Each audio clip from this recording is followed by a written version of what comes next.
കിച്ചണിലേക്ക് എല്ലാവർക്കും സ്വാഗതം. ഇന്ന് ഞാനിവിടെ ഉണ്ടാക്കിയിട്ടുള്ളത് പൊറാട്ടയും ബീഫ് കറിയാണ്. അതെങ്ങനെ ഉണ്ടാക്കിയെന്ന് പറഞ്ഞുതരാം. ഇത് 1 കിലോ മൈദ എടുത്ത് വെച്ചിട്ടുണ്ട്.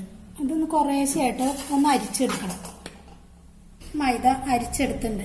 ഇനി ഇതിലേക്ക് ആവശ്യമായ കുറച്ച് ഉപ്പ് ചേർത്ത് കൊടുക്കുക.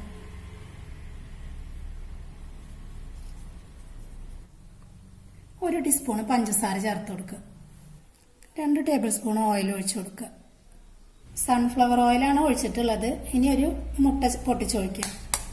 കോഴിമുട്ട ചേർക്കാൻ ഇഷ്ടമില്ലാത്തവർക്ക് ചേർക്കേണ്ട ആവശ്യമില്ല. ഇനി ഇത് കുറേശ്ശെ വെള്ളം തെളിച്ചിട്ട്, കൂടുതൽ വെള്ളമാവാണ്ട് നമ്മൾ നന്നായിട്ടൊന്നിങ്ങനെ കുഴച്ചെടുക്കണം. വെള്ളം പാകത്തിന് ഒഴിച്ചിട്ട് കുഴയ്ക്കണം. ഏകദേശം നന്നായി കുഴച്ചെടുത്തിട്ടുണ്ട്. എത്ര നന്നായി കുഴക്കണ അത്രയും നന്നാവും പൊറോട്ട. 1 ടേബിൾ സ്പൂണ് ഓയിൽ ഒഴിച്ചിട്ട് എല്ലാ ഭാഗത്തും ഒന്നിങ്ങനെ പരട്ടി കൊടുക്കണം. എല്ലാ ഭാഗത്തും ഓയിൽ പരട്ടിയിട്ടുണ്ട്. ഇനി ഒരു നനഞ്ഞ തോർത്തെടുത്തിട്ട് അതിന്റെ മേലെ ഇട്ട് കൊടുക്കുക. ഒരു അരമണിക്കൂർ ഇങ്ങനെ ഇരിക്കട്ടെ. അപ്പോഴേക്കും ബീഫിന്റെ കറി റെഡിയാക്കാം. കുക്കറിലേക്ക് 1 കിലോ ബീഫ് കഴുകി വൃത്തിയാക്കി വെച്ചത് ഇട്ട് കൊടുക്കുക. 2 വലിയ സവാള നുറുക്കിയിട്ടുണ്ട്.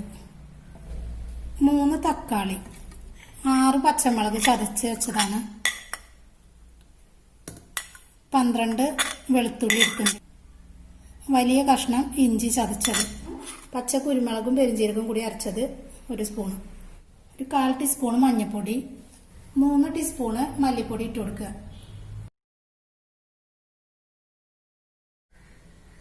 1/2 ടീസ്പൂൺ മുളക് പൊടി, 1/2 ടീസ്പൂണ് കുരുമുളക് പൊടി ഇട്ട് കൊടുക്കുക. കുറച്ച് എരിവൊക്കെ വേണം ബീഫ് കറിക്ക്. 1 ടീസ്പൂണ് ബീഫ് മസാലയാണ്. ആവശ്യത്തിന് കറിവേപ്പില, കുറച്ച് മല്ലിയില, 2 ടീസ്പൂണ് വെളിച്ചെണ്ണ ഒഴിച്ചു കൊടുക്കണം. ഉപ്പ് പാകത്തിന് ഇട്ട് കൊടുക്കുക. ഒരു പകുതി ചെറുനാരങ്ങ പിഴിഞ്ഞ് ചേർക്കണം. ഇതെല്ലാം നന്നായിട്ട് ചേർക്കുക. നല്ലോണം ചേർത്തുണ്ട്. ഇനി വെള്ളം ഒഴിക്കേണ്ട ആവശ്യമില്ല. ബീഫിൽ നിന്ന് തന്നെ വെള്ളം വരും. എന്നിട്ട് നന്നായിട്ട് അടച്ചു വെച്ചിട്ട് 3 വിസിൽ വരെ വേവിക്കുക. ബീഫ് വേവിക്കാൻ വെച്ചിട്ടുണ്ട്. ആ സമയം കൊണ്ട് ഇപ്പം അരമണിക്കൂറായി പൊറോട്ട മാവ് നമ്മൾ നേരത്തെ അടച്ചു വെച്ചത്. ഇനി പൊറോട്ട ഉണ്ടാക്കാൻ നോക്കാം. മാവ് മുടക്കി വെച്ചിട്ടുണ്ട്. ഇനി ഇപ്പം നല്ല സോഫ്റ്റ് ആയിട്ടുണ്ട്. ഇനി ഇതൊന്ന് മുറിച്ചെടുക്കണം. ഞാൻ മുറിച്ച് വെച്ചതിന് കുറച്ചെടുത്തിട്ട് ഇങ്ങനെ ഒരു ബോൾ പോലെ ആക്കണം. നമ്മൾ കൈയിൻ്റെ ഉള്ളിൽ കൂടെ അങ്ങനെ എടുത്തിട്ട്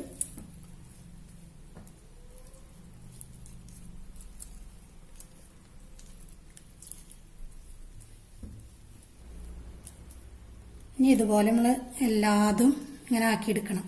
ഈ കുഴച്ച മാവ് എല്ലാതും ബോൾസുകളാക്കിയിട്ട് വെച്ചിട്ടുണ്ട്. ഇനി എല്ലാത്തിൻ്റെ മേലെ കുറച്ച് ഓയിലൊക്കെ ഒന്ന് പരട്ടി കൊടുക്കുക.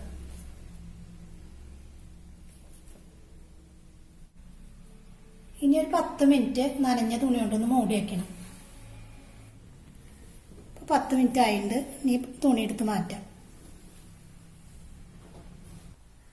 ഇനി ഓരോ ബോളൊന്നും ഇങ്ങനെ പരത്തിയെടുക്കണം. കൈ കൊണ്ടായാലും കുഴപ്പമില്ല, ചപ്പാത്തി കോല എന്തെങ്കിലും വെച്ചിട്ടായാലും മതി. കൈ കൊണ്ട് ഇങ്ങനെ പരത്തിയെടുക്കാൻ പറ്റുന്നുണ്ട്. അങ്ങനെ എല്ലാതും ഇങ്ങനെ പരത്തിയെടുക്കണം. ഇങ്ങനെ പരത്തിയിട്ടുണ്ട്. അധികം പരത്തിയാക്കണ്ട. ഒരു 2-4 ആയി കഴിഞ്ഞാൽ പിന്നെ ഒന്ന് വീശിയെടുക്കാം. അപ്പോൾ കുറച്ച് പരത്തി വെച്ചതിനെ എടുത്തിട്ട് നമ്മൾ ഇങ്ങനെ ഒന്ന് അടിച്ചെടുക്കണം.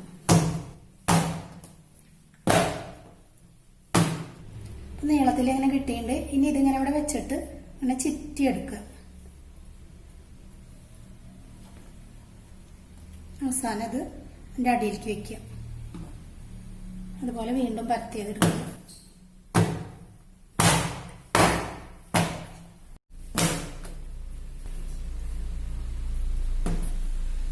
ഇനി വീണ്ടും അങ്ങനെ തന്നെ ചുരുട്ടിയെടുക്കുക.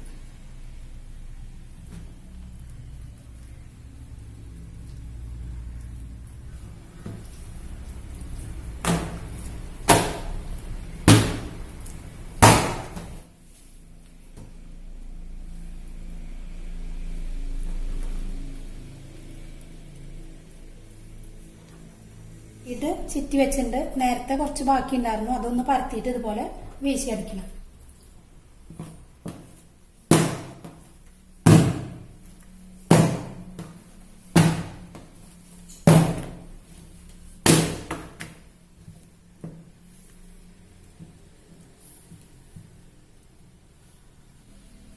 ഇനി ആദ്യം വീശി ചിറ്റി വെച്ചത് നോക്കിയിട്ട് എടുക്കണം. എന്നിട്ട് പരത്ത്. ചപ്പാത്തി കോലുകൊണ്ട് വേണമെങ്കിൽ അങ്ങനെയും പരത്ത്. കുറച്ച് ഓയിലൊന്ന് പരത്തി കൊടുത്തിട്ട് പാകത്തിന് ഇങ്ങനെ ഒന്ന് പരത്തി കൊടുക്കുക. ഇപ്പൊ പാകത്തിനായിട്ട് ഇനി കൂടുതൽ പരത്തി വയ്ക്കേണ്ട. ഒരു പാനിൽ വെച്ചിട്ടാണ് ചുടാൻ പോണത്. അപ്പൊ ഓരോന്നായിട്ട് പരത്തി എടുത്തിട്ട് പിന്നെ ചുടാൻ നോക്കാം. ഒരു പാനിലേക്ക് കുറച്ച് ഓയിൽ പരത്തി കൊടുക്കുക. ഡാൽഡ വേണമെങ്കിൽ ഡാൽഡ മിക്സ് ചെയ്യാം. ഞാൻ ഡാൽഡ എടുക്കുന്നില്ല, ഓയിൽ മാത്രം. ഇനി പരത്തി വെച്ച പൊറോട്ട ഇട്ട് കൊടുക്കുക.